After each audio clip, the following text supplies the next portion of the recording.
Good afternoon, ladies and gentlemen. Shalom. I'm David Mencer, Israeli government spokesman for the National Public Diplomacy Directorate here in the office of the Prime Minister. Questions in the chat, please, and I will take a few after a very quick update from me. It's Wednesday, the 25th of September, day 355 of the October 7th war. Let me start with a reminder of Israel's war aims. They are the return of all of our hostages, 101 of them children. They are elderly, they are women, and they are men. It is a crime against humanity every moment that they are in captivity.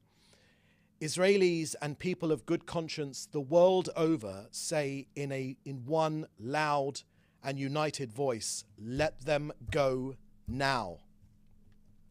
In 10 days, it will be 1 year in Hamas captivity, almost unthinkable. Next, the dismantling of Hamas's government and military capabilities, the removal of the terrorist threat to Israel in Gaza, and the return of our citizens safely to their homes in our own sovereign territory in the north of Israel. So let me start with an update from Israel's north. Hezbollah terrorists in Lebanon continue to fire missiles and rockets at our people as they have done every day now for a year, 9,360 of them. At 6:30 a.m. this morning, millions of Israelis took refuge in their bomb shelters. A Hezbollah long-range surface-to-surface missile was fired from the village of Nafahiyeh in southern Lebanon. It was fired towards Tel Aviv. This is the first time in history that Hezbollah terrorists have fired at the city of Tel Aviv. Thank God the missile was successfully intercepted by IDF's David Sling aerial defense system. Immediately following the missile attack, the launcher in southern Lebanon was struck and destroyed. This was a Hezbollah long-range advanced missile fired indiscriminately towards millions of our people. In the past day, Israel has received over 300 rockets and missiles fired into this country. 6 people have been injured. No country would put up with that. Let me share with you some more figures, our latest figures from here in Israel. We have 63,500 Israelis who have been evacuated from their homes in our north. Israelis, refugees in their own country, evicted from their homes by a terrorist organization who have fired, as I said, 9,360 rockets on our homes. 49 of our people have been murdered by this Hezbollah fire. We've had 372 Israelis wounded and 200,000 dunams of our land, the land of Israel, burnt by this rocket, drone and missile fire. Just yesterday, 19 fires were started by Hezbollah with this rocket fire, with firefighters having been called to 900 fires since October the 8th. In terms of an operational update from the IDF, we are targeting Hezbollah's senior chain of command and their arms and weapons. Just yesterday in Beirut, a targeted, precise strike eliminated Ibrahim Mohammed Kabisi, the head of Hezbollah's missiles and rockets unit, and other senior Hezbollah commanders. He was responsible for the rocket fire towards Haifa in recent days. So by phone calls, radio broadcasts, websites and text messages, the IDF has been urging Lebanese civilians to move out of harm's way. The images have proven that Hezbollah are hiding arms caches inside civilian homes. We see secondary explosions of Hezbollah weapon stockpiles, munitions, long-range cruise missiles, drones, rocket launchers, thousands of them, all located in the heart of civilian populations inside Lebanon, all of them prepared for immediate launch against our people. I remind you, Lebanon has no territorial claims against Israel. The border between our two countries is precisely where the UN asked for it to be.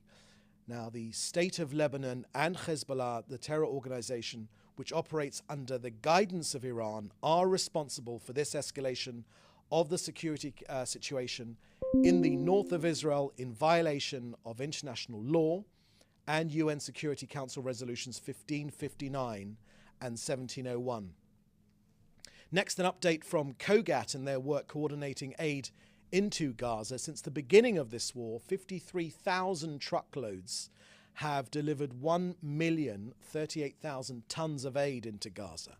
That is 795,000 tons of food, 51,000 tons of water, 26,000 tons of medical supplies, 76,000 tons of shelter supplies, and enough vaccine vials to vaccinate 5.5 million people. And Israel has helped facilitate the creation of 13 field hospitals, and you can get more details, indeed all the details of Israel's humanitarian efforts on COGAT's website. So that's the end of our briefing today. We'll now take your questions. Please put them in the chat together with your news outlet. Okay, first question I can see here is from Joel Pollack at Breitbart News. Can you describe what diplomatic efforts, if any, are currently ongoing to resolve the crisis in Lebanon? And also, sorry to repeat a question from last week, but circumstances have changed. Is this the third Lebanon war? Thank you for that question, Joel. I haven't got anything specific to share with you on diplomatic efforts currently underway. I would say from the Prime Minister's point of view, from the Office of the Prime Minister, we would say that we favour a diplomatic resolution. It's always our go-to option, but we have tried for a diplomatic resolution for 11 and a half months now.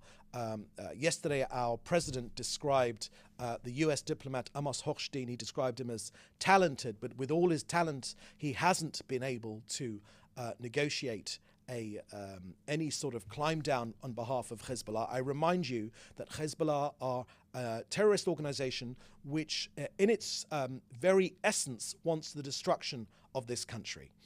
There are UN resolutions which are absolutely crystal clear on their demand for Hezbollah to be moved behind the Litani River. They are 1559, UN Resolution 1701. They've never been adhered to, even with a UN force, the UNIFIL force, on our border with Lebanon. It has not prevented Hezbollah from firing its rockets on us. We know why they're firing upon us. It's because of Jew hatred. It's because of Israel hatred in common with other Iranian proxies. We will always try to get a diplomatic resolutions, and we are open to diplomatic resolutions, but none of this has worked, and we cannot. The situation is simply not sustainable. Israel must return its people to its own sovereign land. In terms of the next question about the third Lebanon war, I'll leave that for others to give this war a title, what's going up in the north, a title. We know what we're fighting for. We've given you our war aims. It is to push Hezbollah, the terrorist organization, back from our border, to stop this rocket fire against our people, and to allow our people to return to their homes.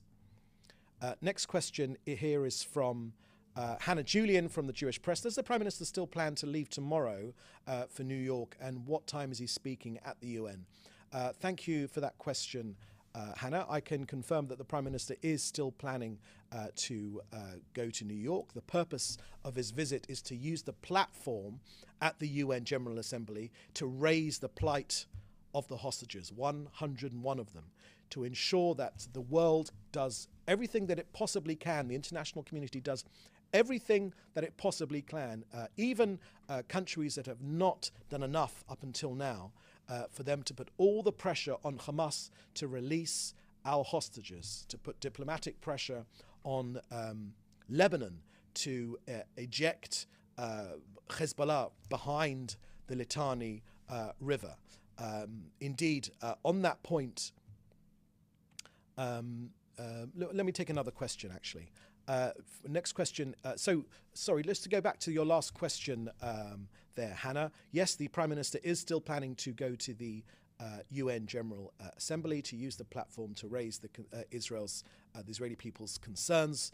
For more information, the Prime Minister's Twitter is regularly updated with all the timings for when he plans to speak at the United Nations General Assembly.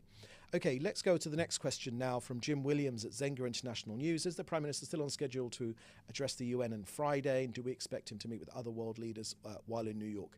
Thank you for that question, Jim.